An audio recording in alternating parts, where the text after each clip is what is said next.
السلام علیکم ورحمۃ اللہ وبرکاتہ۔ اعوذ باللہ من الشیطان الرجیم، بسم اللہ الرحمن الرحیم۔ الحمد للہ والصلاة والسلام علی رسول اللہ وآلہ آل اللہ، واللعنۃ الدائمۃ علی اعدائہم اعداء اللہ، من یوم عداوتہم الی یوم لقاء اللہ۔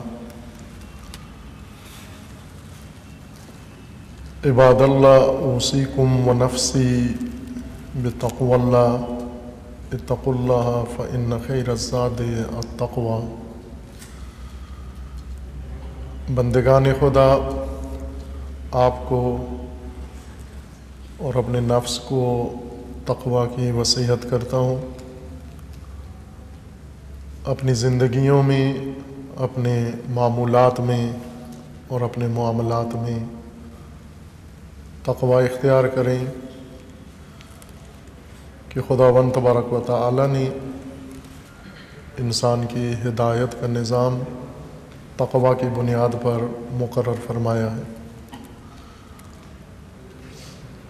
قرآن کریم میں خداوند تبارک و تعالی نے انسان کی خلقت کا مقصد ذکر کیا ہے، اور وہ ہے لقاء اللہ، یا مقام خلافت الہیہ،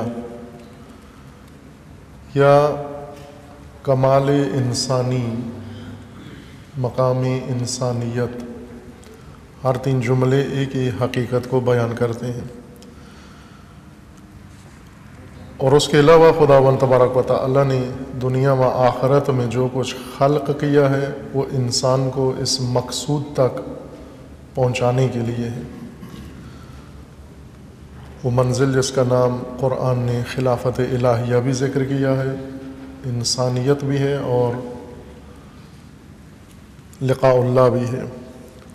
اس منزل تک پہنچنے کے لیے جو نظام اللہ تعالیٰ نے مقرر فرمایا، انبیاء کرام علیہم السلام کے ذریعے اس کی تبلیغ کروائی، ائمہ اطہار علیہم السلام کے ذریعے اس کی تنفیذ کروائی، و علماء کے ذریعے اسے لوگوں تک پہنچایا، وہ نظام ہدایت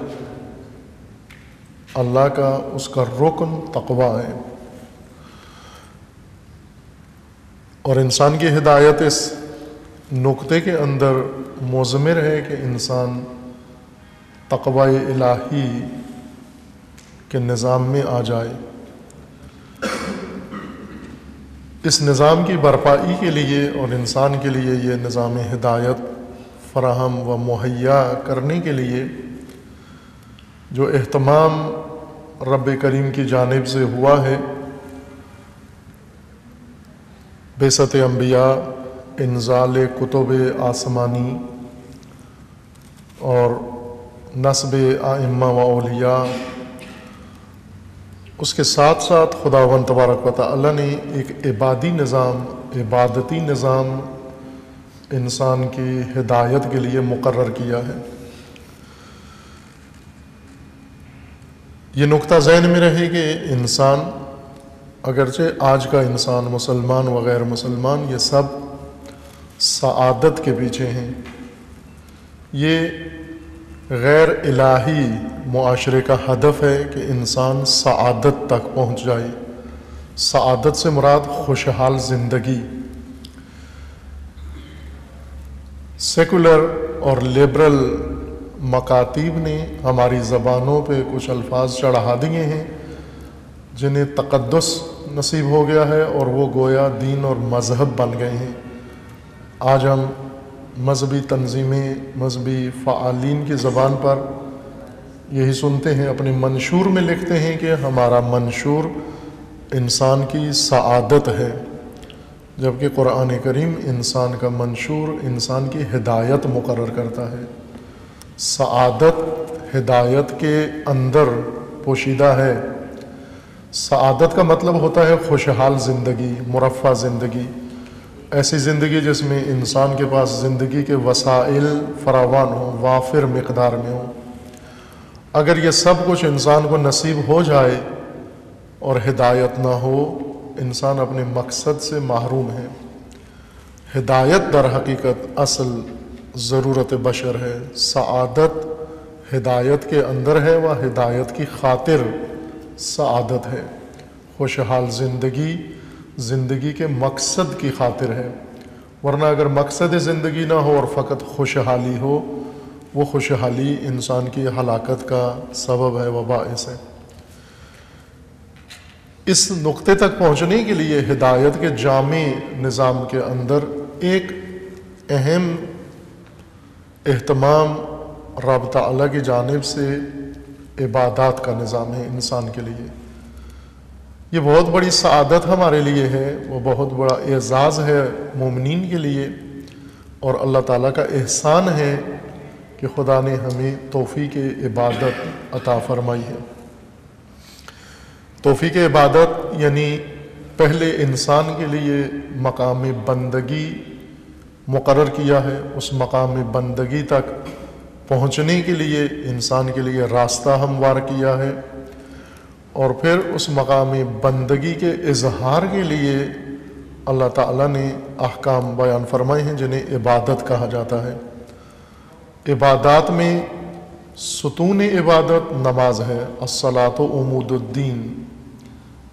مخ العبادت دعا ہے، و دعا نماز کے ساتھ در حقیقت ستون ہے و رکن ہے۔ عبادات اظہار بندگی کا نام ہے، یعنی بندگان مقام بندگی میں پہنچنے کے بعد جب عملی طور پر اپنی بندگی کا اظہار کرتے ہیں، اسے عبادت کا نام دیا گیا ہے۔ عبادات کا بھی جامع نظام ہے، مختلف ہیں عبادات، بدنی عبادات اور مالی عبادات ہیں، ارادی عبادات ہیں، اعمال و افعال پر مشتمل عبادات ہیں، اذکار و اوراد کے اوپر مشتمل عبادات ہیں، اور نماز جامع ترین عبادت ہے۔ نماز میں نماز یومیہ ہے واجب نمازوں میں سے، اور نماز یومیہ میں ہی ایک نماز جو بہت اہمیت رکھتی ہے، نماز جمعۃ المبارک ہے۔ روز جمعہ ایک اپنی الگ فضیلت رکھتا ہے، اور اس روز جمعہ یہ توفیق بندگی و عبادت، اس کا ایک الگ و جدا مقام ہے۔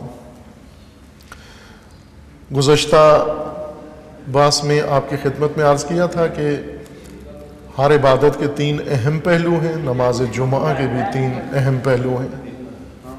ایک پہلو نماز ہر عبادت کا، نماز کا، و خصوصاً نماز جمعہ کا، وہ اس کا ظاہری پہلو ہے، اس کے احکام، اس کے ظاہری احکام، اس کا بدنی ڈھانچہ، نماز جمعہ کیسے قائم ہو۔ مختصر طور پر نماز جمعہ روز جمعہ ایک وقت معین میں و مکان معین میں اور شرائط معینہ کے ساتھ برپا ہوگی۔ عدد معین ہے نماز جمعہ کے لیے، جبکہ جماعت کے لیے 2 افراد کافی ہیں، لیکن نماز جمعہ میں 7 آدمی کم از کم مومن بالغ مکلف کا ہونا لازمی و ضروری ہے۔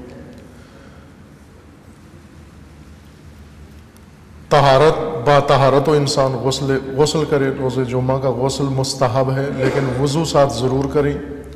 غسل کافی نہیں ہے نماز پڑھنے کے لیے، اکثر فقہا کے فتاوی کے مطابق فقط ایک غسل ہے جو کافی ہوتا ہے، اور اس کے ساتھ انسان کو وضو کی ضرورت نہیں ہوتی۔ باقی اغسال مستحب جتنے ہیں ان کے ساتھ وضو کرنا ضروری ہے۔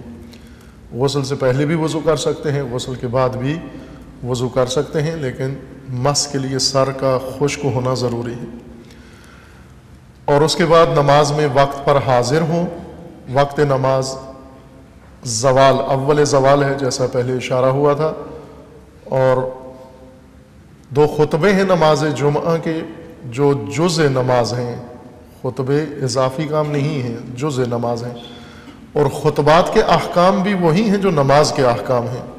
توجہ کے ساتھ، دھیان کے ساتھ سنیں، بلکہ یہاں تک ہے روایات کے اندر کہ بعض علماء نے فتویٰ بھی دیا ہے کہ خطبات کے اندر امیر المومنین علیہ السلام سے یہ حدیث منقول ہے، حضرت فرماتے ہیں کہ خطبے کے اندر اسی طرح روب قبلہ رہو جس طرح نماز میں روب قبلہ رہتے ہو، اور خطبے کے اندر اپنا منہ اتنا نہ پھیرو کہ جس سے نماز باطل ہو جاتی ہے، خطبے کے دوران بھی اپنا رخ قبلہ کی طرف رکھو، صرف امام آپ کی طرف رخ رکھے گا اور آپ نے قبلہ کی طرف یا امام کی طرف رخ رکھنا ہے، گفتگو نہ کریں، اور کوئی ایسا کام جو مخل ہو نماز میں وہ خطبوں کے دوران بھی انجام نہیں دینا۔ اور پھر اس کے بعد 2 رکعت نماز ہے جس کے واجبات ہیں و جس کے مستحبات ہیں، کم و بیش آشنا ہیں مومنین، یہ نماز کا ظاہری ڈھانچہ ہے۔ دوسرا آداب نماز ہیں، نماز کے آداب و خصوصاً نماز جمعہ کے آداب کہ انشاءاللہ ساتھ ساتھ آپ کی خدمت میں مختصر بیان ہوتے رہیں گے۔ آداب نماز جمعہ میں یہ ہے کہ آپ روز جمعہ کو عید کی طرح تیاری کرو، بلکہ بعض روایات میں ہیں، کتاب میرے سامنے ہے، روایات بھی ہیں، جہاں ضرورت پڑی میں روایت پڑھ دوں گا، متن اس کا وقت کی قلت کی بنا پر میں متن روایات چھوڑ رہا ہوں، ان کا مضمون آپ کی خدمت میں عرض کر رہا ہوں۔ بعض روایات میں ہے کہ نماز جمعہ کی تیاری اتنی اہم ہے کہ وہ وقت زوال سے پہلے مومن جب صبح اٹھتا ہے اور زوال تک جمعہ کی تیاری کرتا ہے یہ وقت کم پڑ جاتا ہے، بلکہ ایک روایت ہے امام محمد باقر علیہ السلام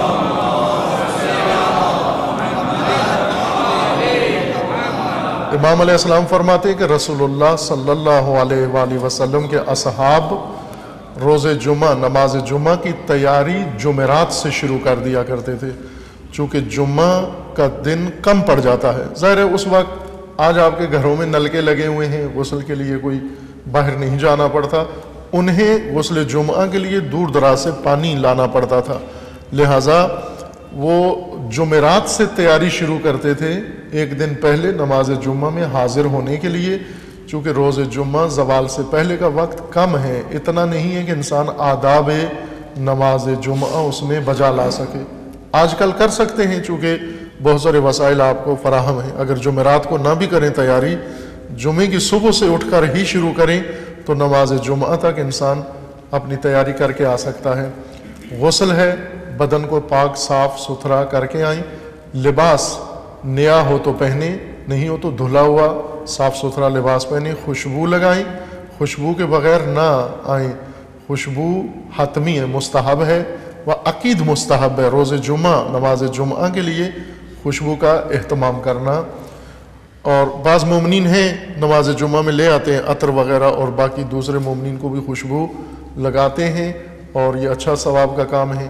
کچھ مومنین جن کے پاس نہیں ہوتے عطر کا اہتمام نہیں، دوسرے لے آیا کریں اور کچھ مومنین کو معطر کر دیں تاکہ یہ ادب بھی پورا ہو جائے۔ اس کا بھی فلسفہ ہے، حکمت ہے، انشاءاللہ مناسب وقت میں عرض ہوگا۔ تیسرا پہلو نماز جمعہ کا و ہر نماز کا وہ ہے فلسفہ نماز، حکمت نماز، روح نماز، حقیقت نماز، باطن نماز، اصل ہدف جس کی خاطر نماز جیسا فریضہ مقرر ہوا ہے۔ نماز ثواب کے لیے نہیں کہ انسان کو ثواب تک پہنچائے، وہ نماز یہ فوائد نماز ہے، نماز کے فراوان فائدے ہیں، وہ حتیٰ جنت و بہشت و حور یہ سب نماز کے فائدے ہیں، نماز کا مقصد نہیں ہے، نماز کا ہدف نہیں ہے، نماز کا ہدف اس سے عالی تر و بالا تر ہے، وہ خصوصاً نماز جمعہ کا۔ نماز جمعہ نماز یومیہ سے جامع تر عبادت ہے، اس کے لیے اس کے اوپر تاکید بھی ہے اور اس کا اہتمام بھی ذکر کیا گیا ہے۔ ایک روایت فلسفہ نماز جمعہ کے متعلق جو جامع روایت ہے، میں چاہوں گا اس کا متن بھی آپ کی خدمت میں عرض کروں، عبارت امام علیہ السلام کا کلام نورانی، تاکہ یہ ذکر ہمارا منور ہو جائے اور متبرک ہو جائے کلام امام معصوم سے۔ یہ روایت کتاب علل الشرائع و عیون الاخبار، 2 کتابیں اس میں سے نقل کی جا رہی ہے۔ میں آپ کی خدمت میں ایک معتبر کتاب ہے حدیث کی امامیہ کی شیعہ مکتب کی وسائل الشیعہ فقہی احادیث کی کتاب ہے، معتبر کتاب ہے جو اس وقت اور چونکہ متاخر زمانے میں جمع کی گئی ہے، بنیادی جو احادیث کے مجموعے ہیں کتب اربعہ ان میں سے خلاصہ کر کے یہ کتاب تدوین کی گئی ہے۔ مرحوم شیخ حر عاملی نے یہ کتاب تدوین کی ہے، خدا رحمت کرے۔ اس روایت کے اندر یہ روایت امام رضا علیہ السلام سے منقول ہے۔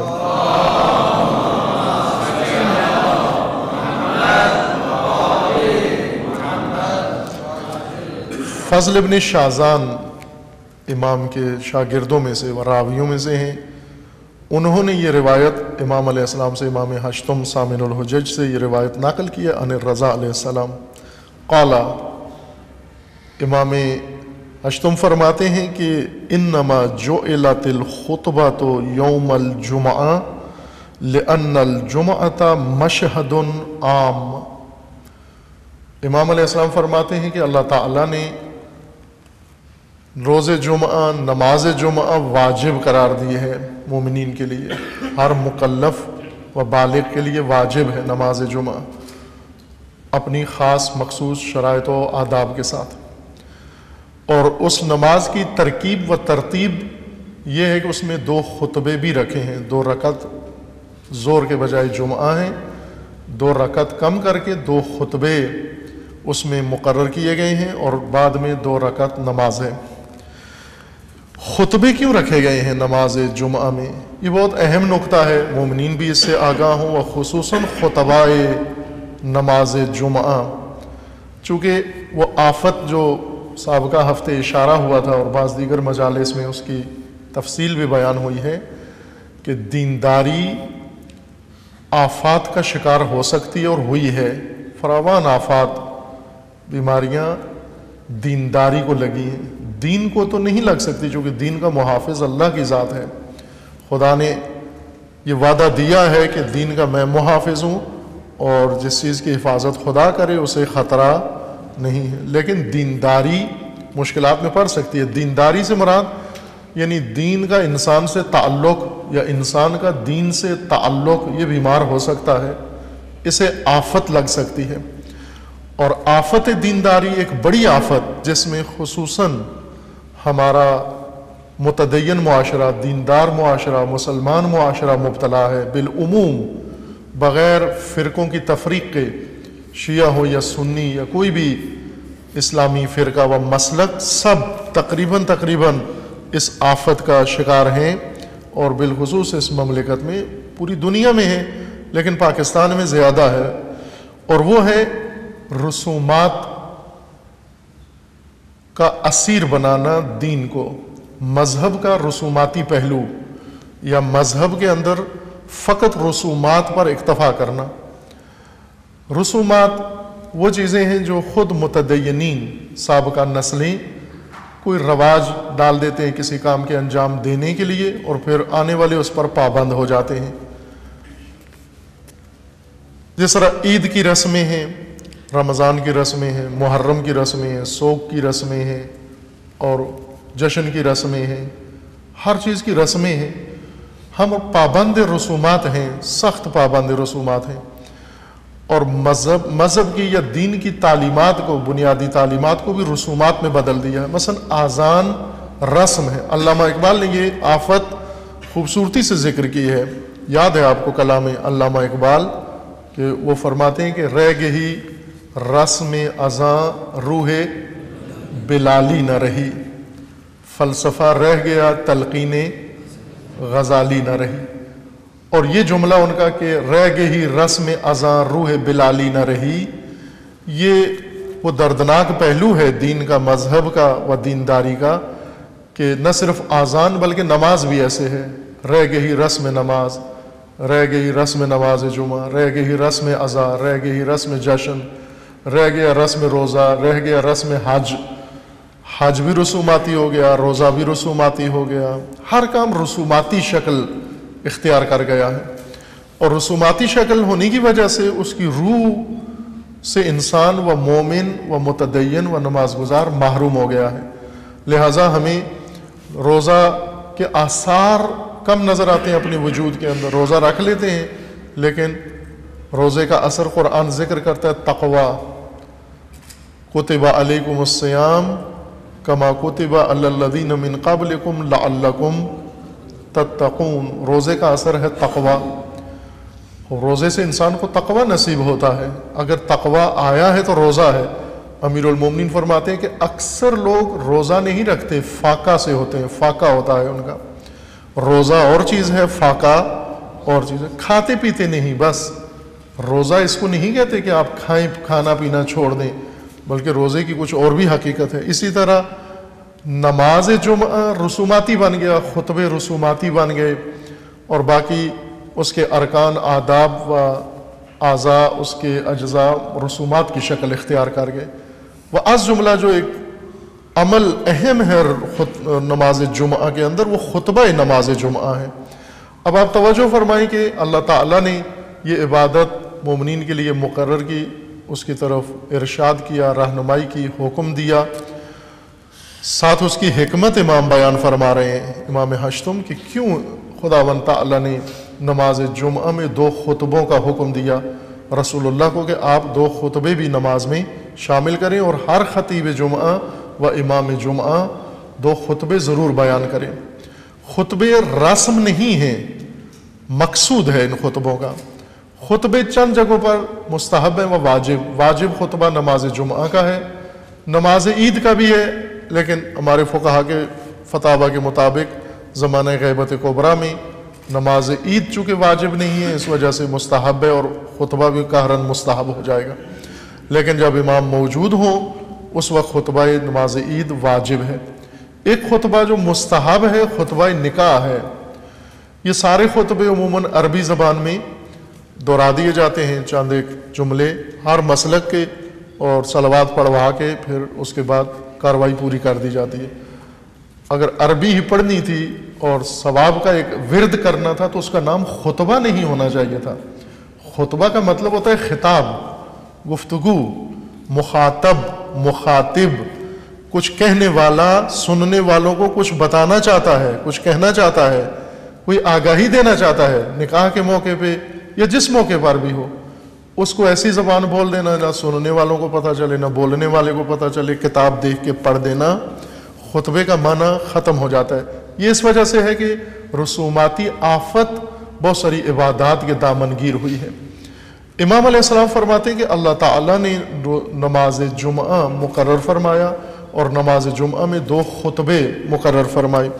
انما جعلت، یہ میں ایڈریس بھی اس کا ذکر کر دوں، ممکن ہے بعض یہ گفتگو سنیں یا متوجہ ہوں، خصوصاً خطبہ نماز جمعہ، ان سے درخواست ہے کہ یہ روایت حتماً مورد توجہ قرار دیں۔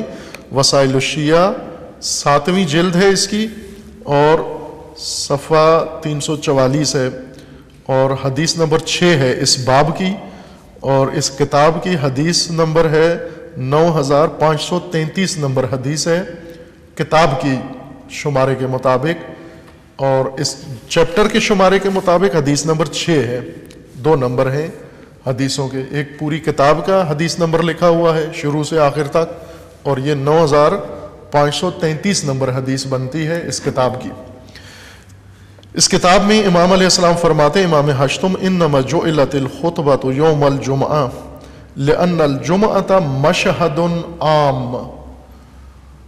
روز جمعہ خطبہ رکھا گیا ہے، کیوں رکھا گیا ہے؟ چونکہ جمعہ مشہد عام ہے، ایک عمومی مشہد ہے۔ مشہد جائے شہادت، ایک روز ہے عام، عمومی دن ہے مومنین کے لیے، جس میں تمام مومنین کو اکٹھا ہونا ہے۔ ایک مشہد ہے عام، مشہد جہاں پر انسان حاضر ہوتا ہے، جس طرح امام ہشتم کے شہر کا نام ہی مشہد ہے، مشہد الرضا۔ مشہد یعنی جہاں پر انسان شہادت کے لیے حاضر ہوتا ہے، حضور پیدا کرتا ہے وہاں جا کر، اس جگہ کو مشہد، شہادت، شاہد، مشاہدہ اور مشہد، جائے شہادت، جائے گواہی یا حضور جہاں پر انسان حاضر ہوتا ہے۔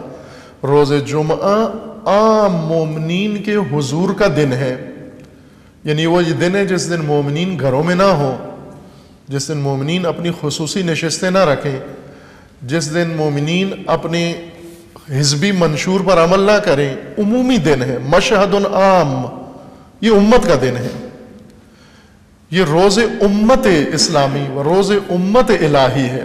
اس دن امت کا حضور اور امت کا مظاہرہ ہونا چاہیے، اس لیے اللہ تعالیٰ نے خطبہ رکھا کہ روز جمعہ مشہد عام ہے، عام حاضری کا دن ہے جس دن سب کو حاضر ہونا ہے۔ فَأَرَادَ أَن يَكُونَ لِلْأَمِيرِ سَبَبٌ إِلَى مَوْعِظَتِهِمْ وَتَرْغِيبِهِمْ فِي الطَّاعَةِ وَتَرْهِيبِهِمْ مِنَ الْمَعْصِيَةِ۔ اللہ تعالیٰ نے یہ ارادہ کیا کہ اس دن یعنی ہر 7 دن بعد ایک عمومی دن ہو، 7 دن خصوصی ہیں ہر مومن کے لیے، ہر محلے کے لیے، اور 8واں دن عمومی ہے۔ یہ ذہن میں رکھ لیں امت اسلامی کہ انہیں ہر 8 دن بعد ایک عمومی مشہد و ایک عمومی منظر میں جا کر اکٹھا ہونا ہے، حضور وہاں پر اپنے آپ کو حاضر رکھنا ہے، حضور در بارگاہ خدا، حضور در مجمع عام، حضور در مشہد عام۔ کس لیے خداوند تعالیٰ نے یہ مشہد عام و خطبہ رکھا؟ تاکہ امیر، مومنوں کا امیر چونکہ مومنین کے لیے مشہد عام ہے، تو امیر مومنین، امیر المومنین، امام مسلمین، والی مسلمین، رہبر مسلمین و رہنماء مسلمین، نماز جمعہ کس نے قائم کرنا ہے؟ امام رضا علیہ السلام فرماتے ہیں امیر مومنین نے، والی مومنین نے، رہبر مومنین نے، امام مومنین نے، نہ کہ ملازمین نے۔ بس جمعہ پڑھانے کے لیے تنخواہ پہ بندہ رکھا ہوا ہے 2,500 روپیہ، لو جمعہ پڑھایا کرو ہمیں، چودھری صاحب کو، شاہ صاحب کو اور دیگر حضرات جو بڑی بڑی شخصیات ہیں، انہوں نے ملازمین رکھے ہوئے جمعہ پڑھانے کے لیے۔ جمعہ اجیر کا کام نہیں ہے، امیر کا کام ہے، نہ کہ اجرت پہ بندہ رکھو، کرائے پہ بندہ رکھو جو جمعہ پڑھایا کرے۔ آخر کرائے کا جمعہ کس کام آئے گا تمہارے؟ اس لیے اللہ تعالیٰ نے روز جمعہ میں خطبہ رکھا کہ امیر آئے خطبہ دے، رہبر آئے خطبہ دے، والی آئے خطبہ دے، امام آئے امت سے خطاب کرے، امت اسلامیہ سے خطاب کرے۔ ہر 8 دن بعد امیر کا، امام کا، رہبر کا امت سے مخاطب ہونا لازمی ہے۔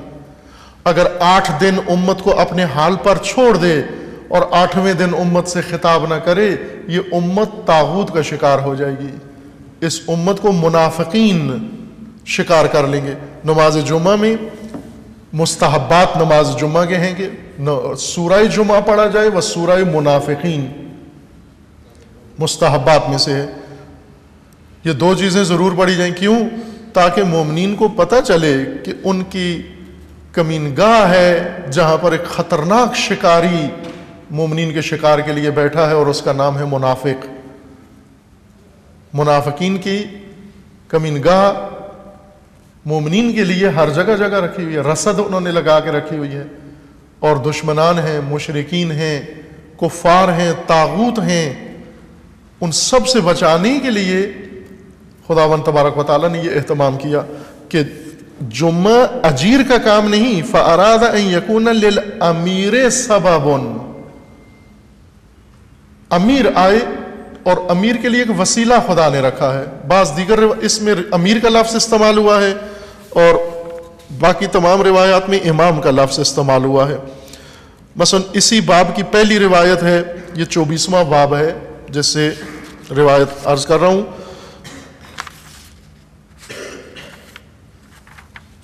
اس سے پہلا باب ہے 24واں، یہ 25واں ہے، اس سے پہلے 24واں باب ہے۔ 24ویں باب میں صرف یہ بتانے کے لیے کہ نماز جمعہ کے ارکان یہ ہے کہ امام ہو، امام ایک رکن ہے نماز جمعہ کا۔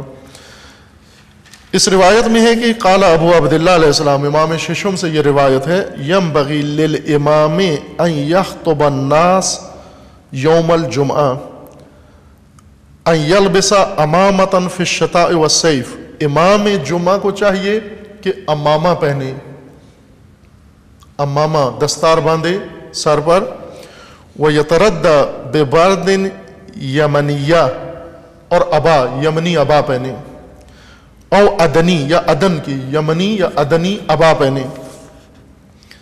یہ آداب ہیں امام جمعہ کے لیے کہ وہ اس ہولیے میں مومنین کے سامنے آئے۔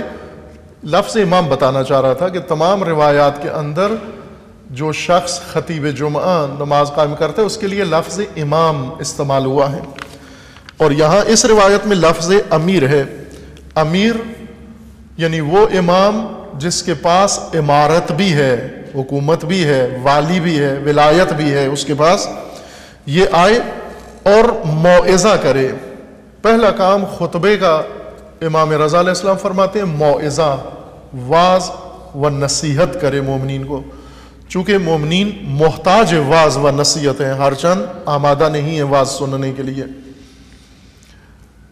تقویٰ کی ایک علامت یہ ہے اپنے آپ کو پرکھنے کے لیے، یہ ایک آپ سمجھ لیں کہ جیسے شوگر کے لیے آپ نے جیب میں رکھی ہوتی ہے مشین، جو پیشنٹ ہیں خداوند تعالیٰ سب کو شفا دے، کہ ابھی میرا لیول کتنا ہے، یا بعضوں نے بلڈ پریشر کے لیے یا اور جو بیماریاں ہیں ان کو پرکھنے کے لیے کہ آیا میں اس وقت اس میں مبتلا ہوں یا نہیں ہوں، ان کو آزمانے پرکھنے کے لیے مومنین نے یہ اہتمام یا بعض بیماروں نے کیا ہوتا ہے۔ ایک چیز جو ہمیشہ اپنے ہمراہ رکھیں اپنا تقویٰ پرکھنے کے لیے کہ میں ابھی تقویٰ ہے یا نہیں، رمق ہے یا نہیں، نمک ہے یا نہیں تقویٰ کا اندر یا ختم ہو گیا ہے، اس کی علامت روایات نے یہ بتائی ہے، یہ دیکھو کہ آپ پر واعظ اثر کرتا ہے یا نہیں کرتا۔ اگر واعظ اثر کرتا ہے تو خدا کا شکر بجا لاؤ کہ ابھی رمق تقویٰ کی باقی ہے، اور اگر بالکل واعظ اثر نہیں کرتا، سن کے مذاق اڑا دیتے ہو، سن کے تمسخر اڑا دیتے ہو، سن کے انسنا کر دیتے ہو، اور سن کے اس کی تضحیق و تحقیر کرتے ہو اور رد عمل منفی دکھاتے ہو، اس کا مطلب ہے کہ وہ رمق ختم ہو گئی ہے۔ ختم اللہ علی قلوبہم، یہ دل بند کر دیا ہے خدا نے، اس پر واعظ کا اثر نہیں ہوتا۔ خطبۃ المتقین نہج البلاغہ میں امیر المومنین علیہ الصلوۃ والسلام نے بیان فرمایا،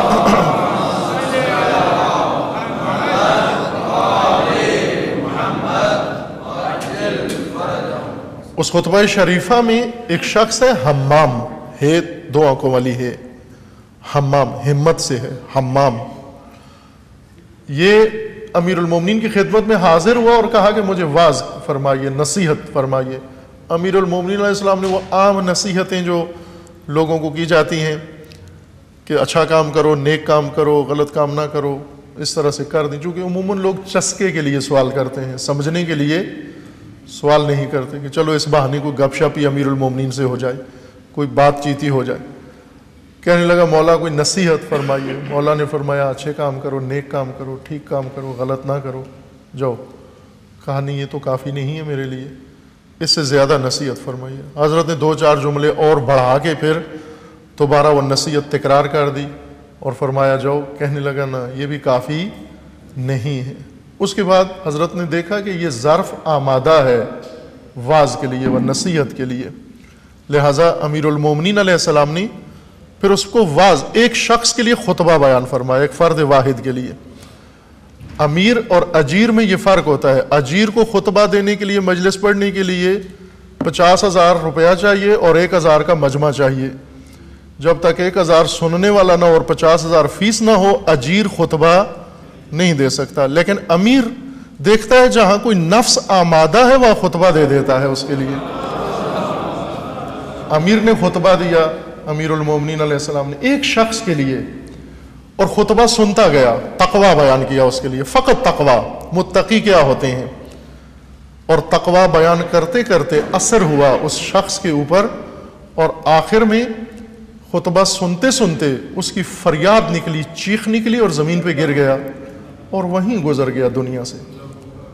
امیر المومنین نے فرمایا مجھے اسی چیز کا ڈر تھا، اس چیز کا خوف تھا مجھے۔ اس طرح اثر ہوتا ہے عزیزان من، ہم پرکھیں اپنے آپ کو کہ آیا واعظ و موعظہ و نصیحت ہم پر اثر کرتا ہے یا نہیں کرتا۔ اگر ہو رہا ہے اثر، شکر خدا بجا لائیں کہ تقوی کی رمق و نمک موجود ہے اور اسے بڑھانے کی کوشش کریں۔ خطبہ اس لیے امیر کے لیے رکھا گیا ہے کہ امیر آئے امت کو موعظہ کرے، وَتَرْغِيبِهِمْ فِي الطَّاعَةِ، اور اس لیے خطبہ رکھا گیا ہے کہ امیر مومنین و امام مومنین و رہبر مومنین مومنین کو اطاعت کی رغبت دلائے، ترغیب کرے، ان کے لیے اطاعت کی طرف ان کو رغبت دلائے۔ چونکہ اطاعت مومنین کے اندر ایک بہت آزمائشی مرحلہ ہے۔ سخت کام مومنوں کے لیے دو ہیں، سخت کام، بلکہ کہیں تین ہیں۔ تین کام مومنین کے لیے دشوار ہیں۔ ایک، مصیبت جب مومن پر آ پڑے، بلا و آفت جب آ پڑے، اس وقت اس کا سخت امتحان ہوتا ہے کہ آیا یہاں وہ استقامت دکھاتا ہے یا نہیں۔ یہ ایک نظام الہی کا حصہ ہے کہ ہر انسان بالآخر اس نے کسی نہ کسی طرح سے یہ دن دیکھنا ہوتا ہے۔ مصیبت کی شکلوں میں انسان کے اوپر آ سکتی ہے، وہاں صبر چاہیے۔ مصیبت کا علاج صبر ہے۔ صبر سے مراد یعنی قائم رہنا، تسلیم نہ ہو، ٹوٹے مت، ارادہ مت توڑیں، مصائب آپ کے ارادے نہ بدلیں، مصائب آپ کے عزم تبدیل نہ کریں، مصائب آپ کی استقامت کو ختم نہ کریں، مصائب آپ کی راہیں نہ بدلیں، مصائب آپ میں سستی پیدا نہ کریں۔ یہ ساری چیزیں اگر مصائب کے ہوتے ہوئے حاصل نہ ہوئیں، اس کا مطلب ہے آپ صبور ہیں، وصابر وقائم۔ دوسری مشکل، جہاں مشکل کام ہوتا ہے مومن کے لیے، سخت دشوار ہے، جب سامنے گناہ و معصیت آ جائے اور مومن اس سے بچنا چاہتا ہے کہ میں اس کے قریب نہیں جاتا۔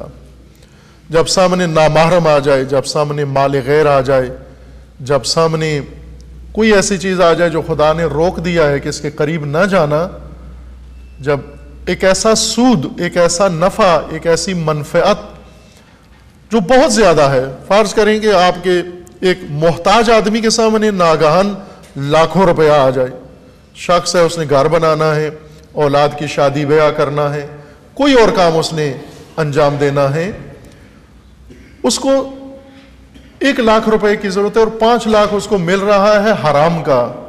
یہاں مفتی بھی اس کو مل جاتے ہیں اور اندر سے بھی فتوے نکال لیتا ہے کہ یہ میری ضرورت کا وقت ہے، اس وقت میں یہ مال لے لوں۔ یہ سخت امتحان ہے، اس امتحان میں ناکام ہو جاتے ہیں، نامحرم کے سامنے ناکام ہو جاتے ہیں۔ عزیزان مومنین کرام، یہ حدیث نورانی امیر المومنین علیہ السلام کی ہے کہ 2 چیزوں پر مومن اپنے آپ کو نہ پرکھے، ناکام ہو پہلے سے۔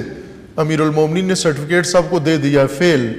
سب مومن ان 2 امتحانوں میں فیل۔ توجہ فرما رہے ہیں نا؟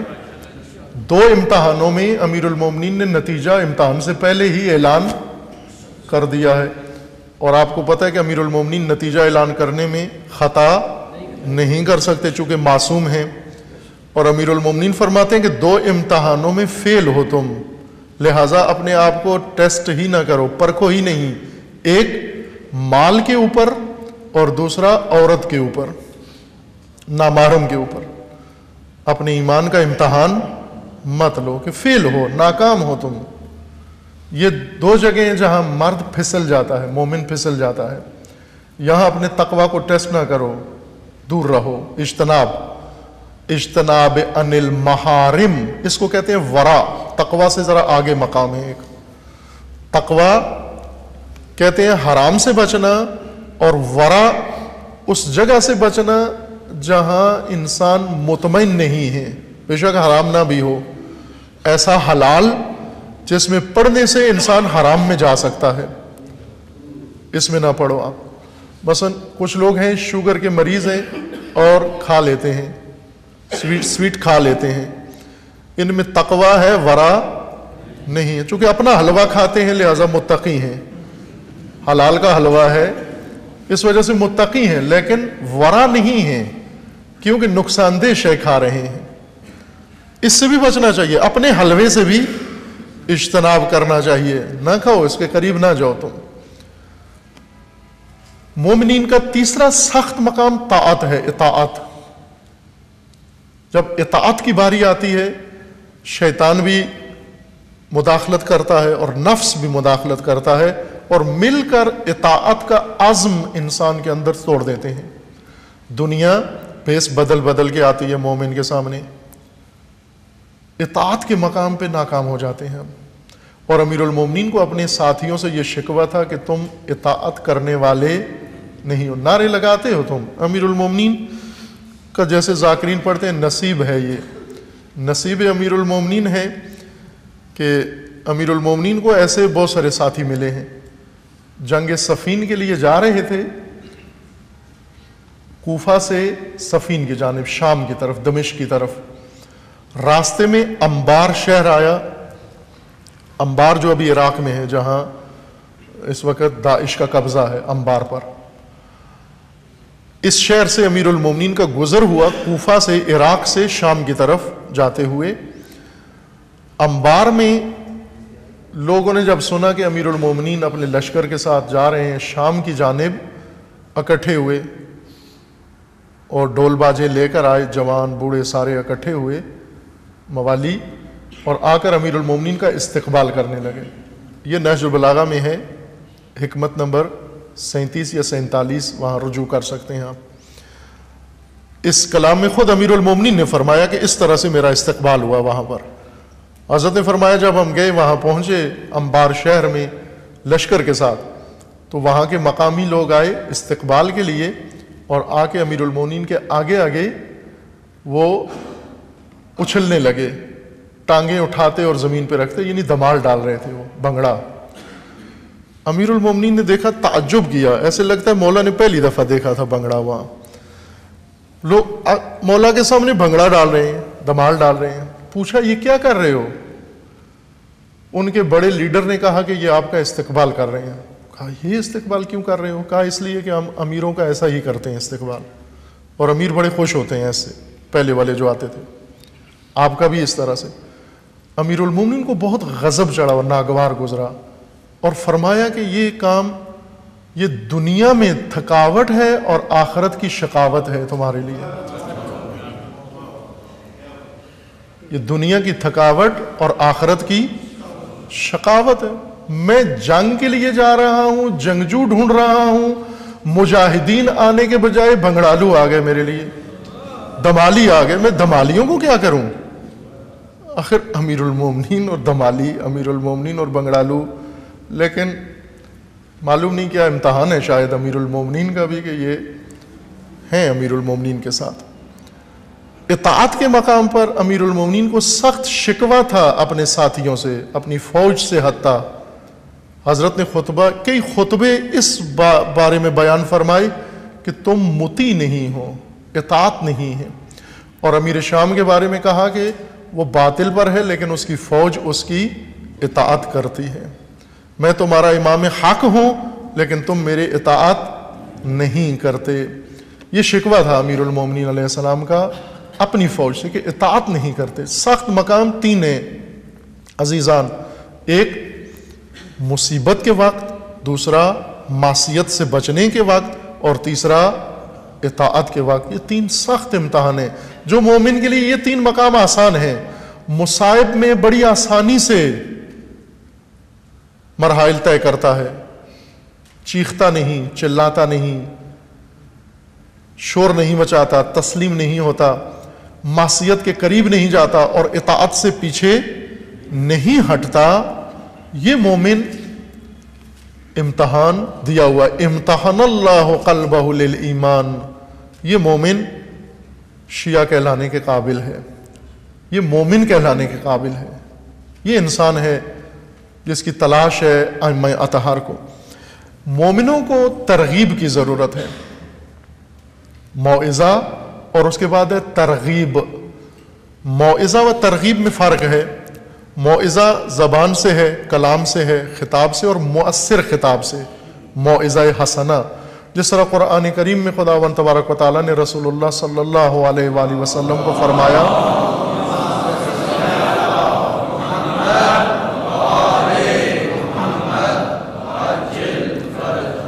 ادعو الی سبیل ربک بالحکمت والموعظۃ الحسنۃ وجادلہم باللتی ہی احسن.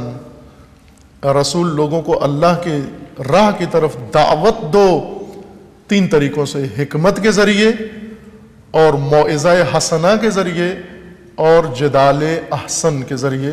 ان 3 طریقوں سے لوگوں کو اللہ کی طرف بلاؤ. باقی ہمارے من گھڑت طریقے ہیں آج جو ہم نے بنائے ہوئے ہیں. آج ہم نے کوشش کی ہے نعوذ باللہ رسول اللہ پر سبقت لے جانے کی، لوگوں کو دیندار بنانے کے لیے کیا کیا جتن کرتے ہیں، کیا کیا حربے استعمال کرتے ہیں، کیا کیا نیٹ ورک اور کیا کیا بنایا ہوا ہے ہم نے. قرآن فرما رہے 3 طریقے ہیں لوگوں کو دین کی طرف لانے کے، حکمت، دعوت با حکمت، موعظہ حسنہ اور جدال احسن. موعظہ حسنہ زبان سے ہے، کلام سے ہے، یعنی کسی شخص کو اس کے عمل کی طرف متوجہ کرنا، اس کی قباحت کی طرف متوجہ کرنا، اس کا ضرر اس کو بتانا، اس کا نقصان اس کو بتانا، اس کو آگاہ کرنا، متوجہ کرنا، اور ایسا اس کے اندر جذبہ پیدا کرنا کہ وہ ترک کر دے، بد عمل کو ترک کر دے. ترغیب موعظہ سے ہٹ کر ہے. ترغیب کا مطلب یہ ہوتا ہے کہ اس انسان کے اندر حرکت پیدا کرنا، حرکت پیدا ہو. رغبت اور آرزو میں فرق ہے. آرزو ذہنی ایک تصور ہے، تمنا ہے جو دل میں انسان بٹھا لیتا ہے لیکن حرکت نہیں کرتا. ہم میں سے ہر ایک کی فراوان آرزویں ہیں جن کے لیے ہم کوئی قدم نہیں اٹھاتے، لیکن آپ کی کچھ نیتیں ایسے ہیں جن کے لیے آپ باقاعدہ اہتمام کرتے ہیں، سوچتے ہیں، حرکت کرتے ہیں، قدم اٹھاتے ہیں. وہ آپ کے نیتیں و ارادے جن کے لیے آپ نے اہتمام کیا ہے، اقدام کیا ہے اور جن کے لیے کوئی قدم اٹھایا ہے، ان کو رغبت کہا جاتا ہے. رغبت ہے. مثلا وہ جوان جو شادی کرنا چاہتا ہے، صرف اس کے ذہن میں ہے کہ میری شادی ہو جائے، بس اس سے زیادہ آگے نہیں سوچتا. اس کے ذہن میں آرزو ہے، رغبت نہیں. رغبت اس کے ہے کہ جو اہتمام کرتا ہے، تلاش کرتا ہے، جستجو کرتا ہے، اپنے گھر والوں کو کہتا ہے، گھر والے کہیں جاتے ہیں. یہ اس کا مطلب ہے اس کو شادی کی رغبت ہے. ورنہ وہ جو صرف ذکر کرتا ہے، تذکرہ کرتا ہے اور آگے قدم نہیں اٹھاتا، اس کو رغبت نہیں ہے. کھانے کے شوق ہے، آرزو ہے، لیکن کوئی اقدام نہیں کر رہے، کوئی اہتمام نہیں کر رہے، تو اس کا مطلب ہے کہ رغبت نہیں ہے. رغبت جس کو ہوتی ہے وہ اٹھ کے اس کھانے کے لیے تلاش میں نکلتا ہے، جاتا ہے، جستجو کرتا ہے. رغبت اس ارادے کا نام ہے، رجحان کا نام ہے جس کے ہمراہ کوشش بھی موجود ہے، جس کے ساتھ کوشش بھی جڑی ہوئی ہے. اس کو رغبت کہتے ہیں. جس طرح دعا ہے حضرت حجت اجل اللہ تعالی فرج الشریف کی،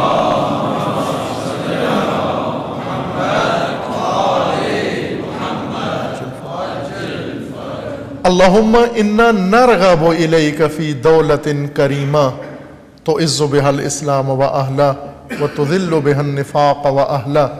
اے پروردگار، ہم رغبت رکھتے ہیں دولت کریمہ الہیہ میں، رغبت رکھتے ہیں.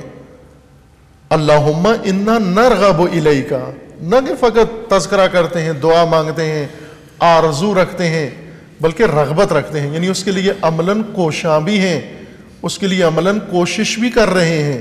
ایسی حکومت جس کے اندر مسلمان کی عزت ہو اور جس کے اندر اہل نفاق ذلیل ہوں، اس کے لیے ہم رغبت رکھتے ہیں. امام جمعہ کا دوسرا کام خطبے کے اندر ایک موعظہ کرنا ہے اور دوسرا رغبت دلانا اطاعت خداوند تبارک و تعالیٰ کی جانب.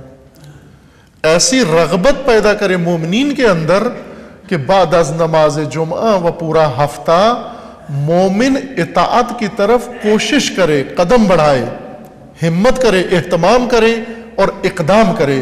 یہ نہ کہے کہ جو میں نے سنا بس وہی ثواب کے لیے کافی ہے اور اسی سے تلافی ہو گئی ہے. وَتَرْہِیبِهِمْ مِنَ الْمَعْصِیَةِ، اور خطیب جمعہ کا خطبے کے اندر ایک کام یہ ہے کہ لوگوں کو گناہوں سے ڈرائے، دور کرے، ان کو مرحوب کرے، ان کو گناہوں سے، معصیت سے۔ اس لیے کہ عزیزان، ہم ایک ایسے معاشرے کے اندر رہ رہے ہیں آج کہ جس کے اندر گناہوں کی قباحت کم ہو گئی ہے۔ سب سے سخت زمانہ یہ ہے۔ آج سے چند سال پہلے بہت سارے گناہ آسان نہیں تھا کرنا، اس سے پہلے بہت سارے مکروہات مشکل تھے انجام دینا، اور اس سے پہلے بہت سارے حلال کام بھی شاید بعض جوانوں کے لیے آسان نہیں تھا، لیکن آج بدترین حرام انجام دینا بہت سال ہے، وہ آسان ہے۔ ماں باپ کی آنکھوں کے سامنے، بڑوں کے سامنے، عبادت گاہوں کے اندر اور باہر، خصوصاً ٹیکنالوجی نے ایسے معصیت کے وسیلے عام کیے ہیں کہ جس سے گناہ آسان ہو گیا ہے۔ موبائل اور ان کے اندر سہولتیں موبائل کی، انٹرنیٹ آ گیا، ٹی وی چینل آ گئے، فلمیں، تہذیب نے گناہ کی قباحت کو ختم کر دیا ہے۔ اب یہاں نماز جمعہ و خطبہ نماز جمعہ قیام کرتا ہے اس عمل کے سامنے کہ جہاں پر گناہ آسان ہو گیا ہے، گناہ کے قباحت ختم ہو گئی ہے، وہ گناہ کے لیے ذہن آمادہ ہو گئے ہیں۔ خطیب جمعہ کا کام یہ ہے کہ گناہوں کے متعلق حساسیت بڑھائے ان کی۔ آج بہت آسان ہے عزیزان، واقعاً شرم محسوس ہوتی ہے بسا اوقات کہتے ہوئے بھی کہ کتنے گناہ ہیں جو عادی مومنین روزمرہ اچھے مومنین کی زندگیوں میں داخل ہو گئے ہیں، ان کے گھروں میں آ گئے ہیں، ان کی زندگیوں میں آ گئے ہیں، اور پھر اجتماعی مفاسد و فساد جن کی قباحت ختم ہو گئی۔ کیوں ختم ہوئی؟ کہ خطبہ جمعہ رسوماتی ہو گیا اور امیر کے بجائے اجیر آ کے محراب میں کھڑا ہو گیا۔ نتیجہ یہ ہوا کہ آج گناہوں پر حساسیت نہیں ہے، قباحت ختم ہو گئی، اور طاغوتی نظام، شیطانی نظام جو گناہوں کا کفیل بنا ہوا ہے، اس نے گناہوں کو عام کر دیا ہے۔ وَتَوْقِيفِهِمْ عَلَى مَا أَرَادَ مِن مَصْلَحَةِ دِينِهِمْ وَدُنْيَاهُمْ۔ میں روایت پڑھ دیتا ہوں، وقت کم ہے، ختم ہے اس خطبے کا، روایت تبرکاً پڑھ دیتا ہوں، باقی انشاءاللہ اگلی گفتگو میں عرض ہوگا۔ اس کے بعد روایت جاری رہتی ہے۔ فَأَرَادَ أَن يَكُونَ لِلْأَمِيرِ سَبَبٌ۔ میں عرض کر دوں، یہ روایت فلسفہ نماز جمعہ میں ہے، اور خصوصاً نماز جمعہ کے اندر خطبے کے بارے میں کہ کیوں اللہ تعالیٰ نے نماز جمعہ میں 2 خطبے مقرر کیے ہیں۔ امام ہشتم حضرت امام علی ابن موسیٰ رضا علیہ السلام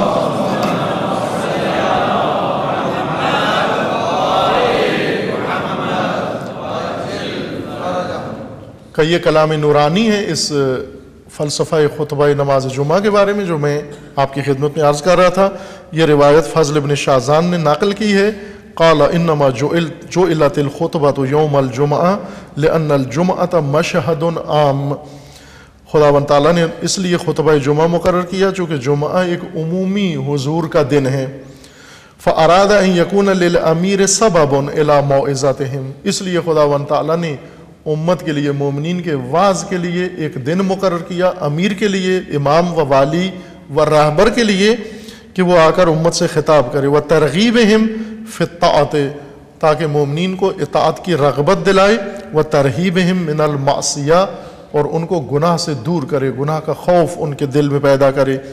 وتوقیفہم علی ما اراد من مصلحۃ دینہم ودنیاہم، وَيُخْبِرُهُمْ بِمَا وَرَدَ عَلَيْهِمْ مِنَ الْآفَاقِ مِنَ الْأَحْوَالِ الَّتِي لَهُمْ فِيهَا الْمَضَرَّةُ وَالْمَنْفَعَةُ وَلَا يَكُونُ الصَّابِرُ فِي الصَّلَاةِ مُنْفَصِلًا وَلَيْسَ بِفَاعِلٍ غَيْرَهُ مِمَّنْ يَؤُمُّ النَّاسَ فِي غَيْرِ يَوْمِ الْجُمْعَةِ وَإِنَّمَا جُعِلَتْ خُطْبَتَيْنِ۔ 2 خطبے کیوں ہیں؟ لِيَكُونَ وَاحِدَةً لِلثَّنَاءِ عَلَى اللَّهِ، ایک خطبہ اللہ کی حمد و ثنا کے بارے میں ہے، وَالتَّمْجِيدُ وَالتَّقْدِيسُ لِلَّهِ عَزَّ وَجَلَّ، خداوند تبارک و تعالیٰ کی مجد و عظمت و قدس بیان کرنا ہے۔ والأخرى للحوائج، اور دوسرا خطبہ مومنین کے متعلق ہے، ان کی حاجات، والآزار والانذار والدعاء ولما يريد ان يعلمهم من امره ونهيه ما فيه الصلاح والفساد۔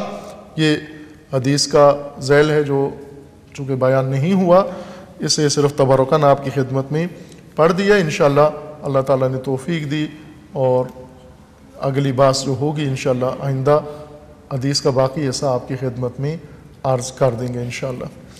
خداوند تعالیٰ نے نماز جمعہ جیسی عبادت مقرر فرمائی ہے، مومنین کے اوپر منت و احسان عظیم ہے اللہ تعالیٰ کا، تاکہ بندگی کا حق ادا کرنے کے ساتھ ساتھ اس نظام الہی کو سمجھیں اور اس میں شریک ہوں۔ اس مشہد عام میں ہماری دعا ہے کہ پروردگار تمام مومنین کو اور ہم سب کو توفیق عطا فرمائے، جس طرح حکم خدا ہے اس طرح اللہ کے فرمان کے مطابق، رسول اللہ کی سنت کے مطابق، ائمہ اطہار کی تعلیم کے مطابق انشاءاللہ اس عبادت کو برقرار و برگزار کر سکیں انشاءاللہ۔ اعوذ باللہ من الشیطان الرجیم، بسم اللہ الرحمن الرحیم، انا اعطیناک الکوثر فصل لربک وانحر ان شانئک هو الابتر۔ صدق اللہ العلی العظیم۔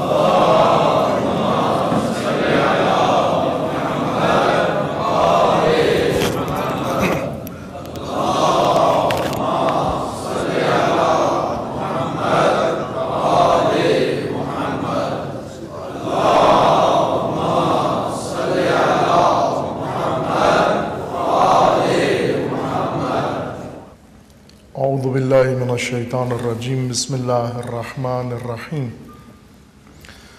الحمدللہ والصلاة والسلام علی رسول اللہ وآلہ آل اللہ، لا سیما علی امیر المؤمنین علی ابن ابی طالب علیہ الصلاة والسلام،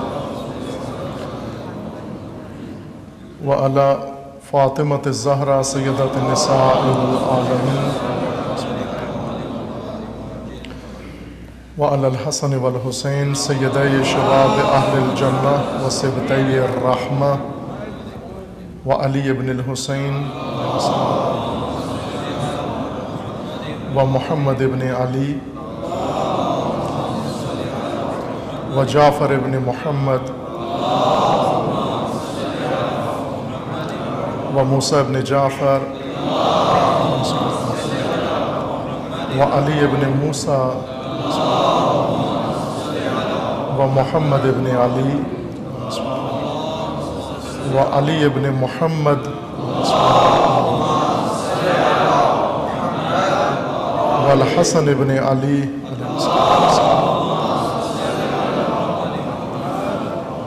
والحجت ابن الحسن والمہدی القائم محمد حجج اللہ علی عبادہ وامناؤہ فی بلادہ واللعن علی اعدائہم اجمعین من الآن الی قیام یوم الدین۔ اوصیکم عباد اللہ بتقوی اللہ ونفسی اتقوا اللہ فإن خیر الزاد التقوی۔ بندگان خدا، آپ سب کو اور اپنے نفس کو تقوی کی وصیت کرتا ہوں۔ تقوی الہی سبب نجات ہے دنیا میں و آخرت میں۔ دنیا کی رسوائی سے انسان کو تقوی بچاتا ہے و آخرت کے عذاب سے انسان کو تقوی بچاتا ہے۔ تقوی اللہ کے نظام کا رکن ہے اور اس لیے نماز جمعہ مقرر کیا گیا ہے تاکہ با تقوی معاشرہ قائم ہو سکے۔ جیسا کہ اس روایت کے اندر امام علیہ السلام نے بیان فرمایا کہ خطبے کا مقصد مومنین کے سامنے وہ مسائل بیان کرنا ہے نماز جمعہ کے اندر جو ان سے متعلق ہیں، خصوصاً دوسرا خطبہ امام علی ابن موسیٰ رضا علیہ السلام کا فرمان ہے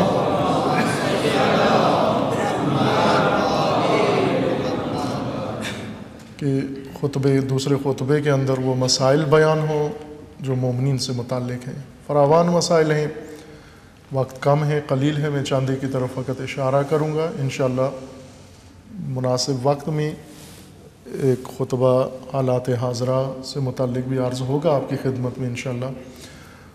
سر دس الحمدللہ اللہ تعالیٰ کے لطف و کرم سے عراق کے اندر فتنہ تکفیریت سرکوب ہونے کے قریب ہے انشاءاللہ، اور اس وقت اچھی خبریں ہیں کہ تکریت شہر تقریباً آزادی کے قریب ہے، اس کا 90% حصہ عراقی فوج نے آزاد کرا لیا ہے، ان پر ان کا پورا تسلط ہو گیا ہے۔ اب ان تکفیری لشکر نے، شیطانی لشکر نے کیمیکل ہتھیاروں سے حملے یا جواب دینا شروع کیا ہے، کہ جو سخت مرحلہ ہے، اور ہماری دعا ہے کہ اللہ تعالیٰ ان مجاہدین کو اس شر اور فتنے میں کامیابی عطا فرمائے، اور پروردگار انہیں ہر قسم کی آسیب و گزند اور صدمے سے محفوظ فرمائے انشاءاللہ۔ خداوند تعالیٰ ان شہداء کو شہدائے کربلا کے ساتھ محشور فرمائے، اور مجرمین کو خداوند تعالیٰ جلد از جلد شفائے کاملہ عطا فرمائے انشاءاللہ۔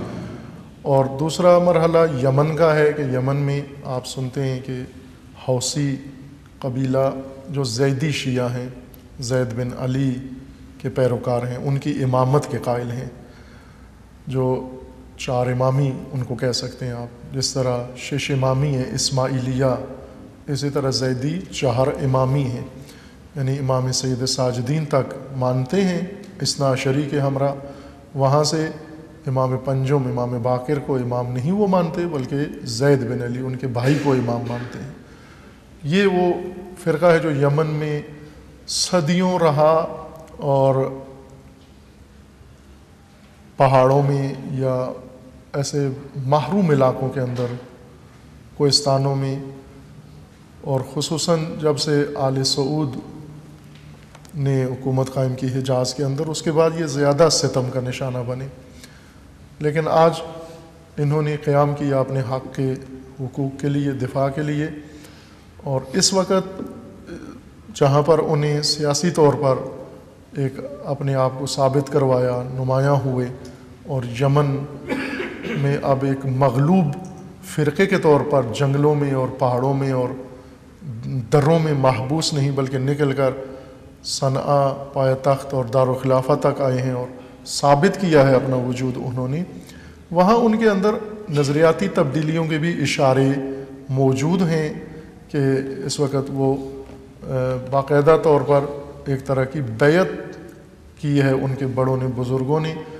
وہ پہلے آئے تھے سید مقاومت سید حسن نصر اللہ حفظہ اللہ کی خدمت میں، اور کہا کہ آپ ہمارے امام ہیں، اپنے اعتقاد کے مطابق جس طرح وہ امام مانتے ہیں، تو کہا کہ اس وقت کے آپ امام ہیں۔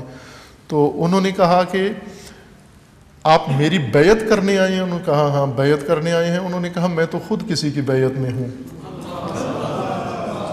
تو کہا وہ کون ہیں جن کی بیعت میں آپ ہیں؟ انہوں نے کہا میں خود ولی امر مسلمین حضرت آیت اللہ العظمیٰ خامنئی دامہ ظل العالی کی بیعت میں ہوں۔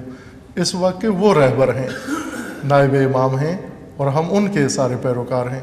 اور وہاں پر انہوں نے البتہ وہ اپنے اعتقاد کے مطابق امام ماننے کے لیے تیار تھے، لیکن سید مقاومت نے ان کی رہنمائی کی کہ یہ امام کے نائب ہیں، جانشین ہیں، امام عصر کے نائب ہیں۔ یعنی یہ نظریاتی تبدیلی بھی ان کے اندر ہے۔ باہر کیف ایک سیاسی حرکت انہوں نے شروع کی ہے، اور کافی انہیں کامیابیاں ملی ہیں۔ اس میں ایک خبر جو شاید ہمارے لیے، جو ہم بار بار ہمیں ہوتا ہے شرمندگی اپنے ملکی حالات کی وجہ سے، خدا بچائے اس دفعہ، لیکن ایک علامت یہ ہے کہ سعودی عرب نے ہماری حکومت سے فوج مانگی ہے یمن میں مداخلت کے لیے، حوثیوں کے خلاف۔ انہوں نے اخبار میں آیا کہ محتاط جواب دیا ہے انہوں نے ان کو۔ محتاط جواب کا مطلب ہوتا ہے نہ ہاں کی ہے اور نہ کی ہے، ایسے معاملہ لٹکایا ہے کہ دیکھیں گے کیا ہوتا ہے۔ باہر کیف اگر یہ کام ہوتا ہے تو پاکستان کے لیے اور شرمناک ہوگا کہ ایک ملت مستضعف، جن کے بارے میں اللہ نے وعدہ دیا ہوتا وَنُرِيدُ أَن نَّمُنَّ عَلَى الَّذِينَ اسْتُضْعِفُوا فِي الْأَرْضِ وَنَجْعَلَهُمْ أَئِمَّةً وَنَجْعَلَهُمُ الْوَارِثِينَ۔ یہ وہ طبقہ ہے جسے خدا نے اب یمن میں موقع دیا ہے۔ ان سے زیادہ مستضعف آپ فرض نہیں کر سکتے جتنے یہ حوثی مستضعف تھے۔ پاکستان کے دیہات میں، دور افتادہ ترین دیہات میں، کوئی خاندان ایسا نہیں ہوگا جو حوثیوں جتنا مستضعف ہو، اور وہ اس استضعاف، ضعف، کمزوری سے نکلے، اور نکل کر اس وقت دارالخلافہ میں بیٹھ کے حکومت کی بات کر رہے ہیں باقی سب لوگوں سے مل کر، اور ان کو سرکوب کرنے کے لیے امریکہ و آل سعود و سارے، اور انہیں جب بھی ضرورت پڑتی ہے تو نگاہیں پاکستان پہ آ پڑتی ہیں ان کی کہ یہاں سے مدد لیں، اور فلسطینیوں کو سرکوب کرنا ہو تو یہاں نگاہیں آتی ہیں، بحرینیوں کو سرکوب کرنا ہو تو نگاہیں ادھر آ جاتی ہیں، اور شیعہ جو سعودی عرب میں ہیں ان کو اگر سرکوب کرنا ہو نگاہیں پاکستان کی طرف اٹھتی ہیں، یمن کے مظلوموں کو سرکوب کرنا ہو تو نگاہیں پاکستان کی طرف اٹھتی ہیں۔ یہ اچھی شہرت نہیں ہے جو پاکستان کی بنا دی گئی ہے کہ جہاں کسی مظلوم کا خون بہانا ہو اور استکباری طاغوتی طاقتوں کے سامنے ان کو سرنگون کرنا ہو، وہاں یہ لوگ کام آئیں کہ خداوند تعالیٰ انشاءاللہ پاکستان کو بھی ان فتنوں سے محفوظ رکھے۔ ایک خبر جو مومنین نے پڑھی ہوگی خبروں میں، پاکستان کا میڈیا جو میں اس کو کہتا ہوں کہ فضلہ خور میڈیا ہے، جو خاص طرح کی خبریں دیتا ہے۔ ایک اخبار نے اور شاید ٹی وی چینل نے بھی، ٹی وی کا تو مجھے نہیں پتا، اخبار میں خبر دیکھی، بعض مومنین کے لیے تشویش کا باعث بنی، اور وہ بیماری تھی رہبر معظم کی کہ وہ سخت بیمار ہیں، اور اس وجہ سے ان کے لیے فوری مجلس خبرگان کا اجلاس ہو رہا ہے۔ اور پہلے جو مجلس خبرگان ہے جو رہبر کو تشخیص دیتے ہیں، تشخیص رہبر کی جو کونسل ہے، اس کے سربراہ آیت اللہ مہدوی کنی چند ماہ پہلے وفات پا گئے۔ ان کی جگہ پر اب اور شخصیت آغائی محمد یزدی، آیت اللہ محمد یزدی کو بنایا گیا ہے، اور اس خبر کو انہوں نے رہبر معظم کی بیماری سے جوڑ دیا ہے کہ یہ اس لیے یہ کام ہو رہا ہے کہ رہبر معظم بیمار ہیں۔ خوب کچھ عرصہ قبل بیمار ہوئے تھے، انہیں پروسٹیٹ کی تکلیف تھی اور اس کا آپریشن ہوا جو ایک معمولی اثر ہے۔ اس سے پہلے پچھلے ہفتے ایک خبر امریکی میڈیا نے شروع کی اور پاکستانی میڈیا نے، چونکہ یہ ہمیشہ جو میں نے فضلہ خور کہتا ہوں تو اسی وجہ سے کہ خبر بھی تازہ نہیں لیتے، فضلہ خبر لیتے ہیں، پہلے کوئی اور اڑاتا ہے وہاں سے یہ اٹھا لیتے ہیں۔ ایک امریکی چینل نے یہ خبر اٹھائی کہ استغفر اللہ کے وفات پا چکے ہیں، رہبر معظم کی وفات ہو گئی ہے، بتا نہیں رہے ہیں۔ اور مجھے یہ خبر پڑھ کے یاد آیا امام رضوان اللہ تعالیٰ علیہ کا ماجرا کہ امام کچھ دن طبیعت امام خمینی کی ناراحت تھی، ناساز طبیعت تھی، اور مجمع عام میں یا میڈیا کے سامنے نہیں تھے، کیمروں کے سامنے، اور یہ خبر انہوں نے اڑا دی کہ امام خمینی کی رحلت ہو گئی ہے۔ ایک دو ہفتوں کے بعد امام آیا، آ کر انہوں نے خطاب کیا اور کہا کہ میں نے خود یہ ریڈیو سے اور ہر جگہ سے سنی اپنی وفات کی خبر، اور سن کے محظوظ ہوئے کہ دشمنان خدا کتنے خوش ہو رہے ہیں کہ خمینی وفات پا گئے ہیں۔ امام نے بہت خوبصورت جملہ کہا کہ تمہاری مشکل خمینی کے مرنے سے حل نہیں ہوگی، کوشش کرو خدا مر جائے، اور خدا نے مرنا نہیں، وہ حی لا یموت ہے، پس تمہاری مشکل خمینی کے مرنے سے حل نہیں ہوگی۔ وہ بالآخر انسان ہے، خداوند تعالیٰ کا رسول اللہ کو بھی فرمانے انک میت و انہم میتون، اے رسول سب نے دنیا سے جانا ہے، آپ نے بھی دنیا سے جانا ہے۔ ساری ہستیاں انبیاء و ائمہ جب اس دنیا سے رحلت کر گئے، رخصت ہو گئے، خوب یہ بس برگزیدہ ہستیاں بھی دنیا سے چلی جائیں گی، لیکن اللہ کا وعدہ ہے کہ ایک رہبر کے جانے سے پیچھے اندھیرا و تاریکی نہیں پھیلتی، جب لوگوں کے اندر بصیرت ہو و شعور ہو اور مومن ہوں، لوگ اس راہ پر ایمان رکھتے ہوں۔ ان کی مشکل بھی یہ سمجھ رہے ہیں کہ کسی رہبر کے جانے سے مشکل حل ہوگی، ان کی مشکل حل نہیں ہوگی، کیونکہ اللہ نے ارادہ کر لیا ہے۔ وہ وعدے قرآن کے وہ سچے ہونا اس زمانے میں شروع ہو گئے ہیں۔ مستضعفین عالم میں، پورے عالم میں امامت کا درجہ پانے کے لیے تیار ہو گئے ہیں انشاءاللہ۔ خدا کا وعدہ ہے کہ ہم زمین کے پسے ہوئے افتادگان خاک کو ہم زمین کی امامت عطا کریں گے۔ عزیزان، یہ نہ ہو جائے کہ یمن کا مظلوم ترین طبقہ وہ پہاڑوں سے اور دروں سے نکل کے اور اپنا وجود منوا لے، اور پاکستان کا عظیم تشیع وہ منظر عام سے دھکیل دیا جائے گوشہ گمنامی میں، کہیں لا تعلقی کی وجہ سے، بے تفاوتی کی وجہ سے، مصلحت پرستی کی وجہ سے، مصلحت کوشی کی وجہ سے، نہ ایسے نہ ہو، بلکہ اس وقت پاکستان میں الحمدللہ تشیع ایک عظمت رکھتا ہے، ایک طاقت رکھتا ہے، اور فتنے یہاں بہت زیادہ ہیں۔ اتنے فتنے کسی سرزمین پر نہیں ہیں جتنے پاکستان میں ہو رہے ہیں۔ ان فتنوں کے مقابلے کے لیے اور اپنے وجود کو قائم رکھنے کے لیے، احیاء کے لیے اور اس عظمت تک پہنچنے کے لیے تشیع کو ہوشیاری و بیداری کی ضرورت ہے انشاءاللہ۔ دوسرے تمام مسلمین کے ساتھ متحد ہو کر، تمام اپنے دینی بھائیوں کے ساتھ، اہل سنت کے ساتھ، دیگر مسالک کے ساتھ اتحاد کے ساتھ، بھائی چارگی کے ساتھ، اخوت کے ساتھ، ان کے ساتھ ہم آہنگی و مسالمت کے ساتھ، چونکہ یہ مملکت سب کی ہے، تمام مسلمانوں کی ہے، وہ ہمارے دینی بھائی ہیں۔ ہر چند ان کے اندر غلط فہمیاں ہمارے بارے میں زیادہ ہیں، لیکن ہمیں ان کے بارے میں غلط فہمی نہیں ہے، وہ اپنی غلط فہمیاں دور کریں، ہمیں ان کے بارے میں کوئی غلط فہمی نہیں ہے۔ ہم انہیں آج بھی اپنا مسلمان بھائی سمجھتے ہیں۔ انہیں چاہیے کہ جو بعض ناپاک لوگوں نے، زبانوں نے اور ذہنوں نے ان کے تشیع کے متعلق زبانیں یا دل خراب کیے ہیں، اپنے دلوں کی تطہیر کریں کہ اس کی بھی علامتیں ہیں۔ الحمدللہ اس وقت ایسے علماء و ایسے افراد موجود ہیں جو چاہتے ہیں الحمدللہ نہ صرف مداری کے طور پر یا شکاری کے طور پر تشیع کو شکار کرنے کے لیے کہ بعض ایسے مگرمچھ ہیں، نہ حقیقتاً چاہتے ہیں، جن کا دل جلتا ہے، دل سوزی رکھتے ہیں دین کے لیے، مذہب کے لیے اور ملک کے لیے، وہ مائل ہیں۔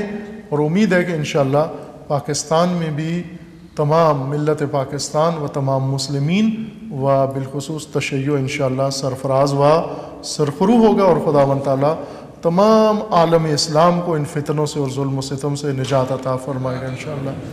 دعا کرتے ہیں بارگاہ خداوند تبارک و تعالیٰ میں، اللہم باسمک العظیم الاعظم العز الاجل الاکرم، یا اللہ یا اللہ یا اللہ یا اللہ یا اللہ یا اللہ۔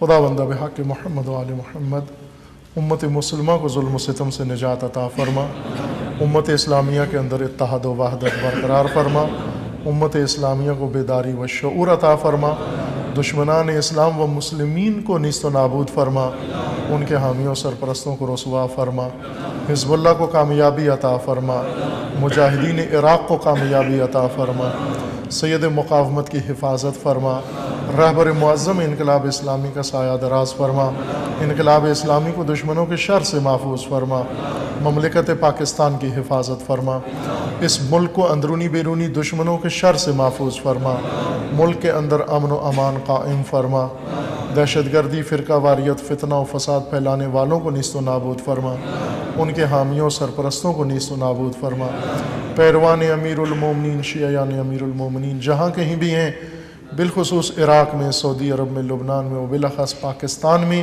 ان کے عزت و مال و جان و ناموس کی حفاظت فرما۔ پروردگارہ اپنے ولی حق ولی اللہ العظم اجل اللہ تعالی فرج و شریف کا جلد از جلد ظہور فرما، ہمیں حضرت کے اعوان و انصار میں سے انہی کی توفیق عطا فرما۔ اعوذ باللہ من الشیطان الرجیم، بسم اللہ الرحمن الرحیم، قل هو اللہ احد اللہ الصمد لم یلد ولم یولد ولم یکن له کفوا احد۔ صدق اللہ العلی العظیم۔